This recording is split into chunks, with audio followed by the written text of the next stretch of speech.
शरद पवार को लगेगा एक और झटका, अब जयंत पाटिल भी छोड़ सकते हैं साथ, अमित शाह से हुई है मुलाकात। महाराष्ट्र की सियासत में नेताओं की उछल कूद अभी थम नहीं रही है। अब इस लिस्ट में नया नाम राष्ट्रवादी कांग्रेस पार्टी के जयंत पाटिल का उठ रहा है।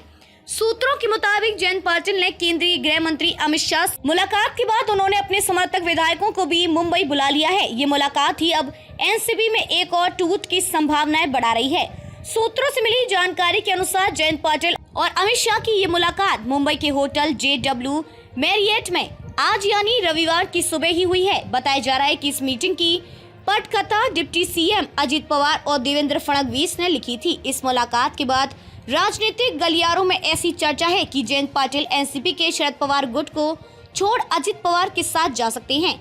उनके साथ प्राजक्ता तानपुरे जैसे बड़े नेता भी शरद पवार का साथ छोड़ सकते हैं।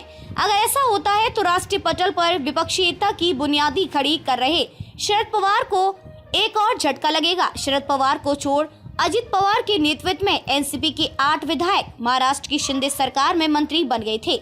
इस घटना को अभी 1 महीना ही बीता है कि एनसीपी में एक और टूट की संभावनाएं पनप रही हैं। शिंदे अजीत से की शाह ने मुलाकात। हालांकि जयंत पाटिल की तरफ से इन दावों पर अभी तक कोई प्रतिक्रिया नहीं आई है। उन्होंने ना तो अभी तक इस खबर का खंडन किया है और ना ही खुलकर स्वीकार ही किया है। लेकिन राज्य में अमित शाह की मौजूदगी ने इसके सही होने की संभावनाओं को बढ़ा दिया है। बता दें कि केंद्रीय मंत्री अमित शाह 2 दिनों के महाराष्ट्र के दौरे पर हैं।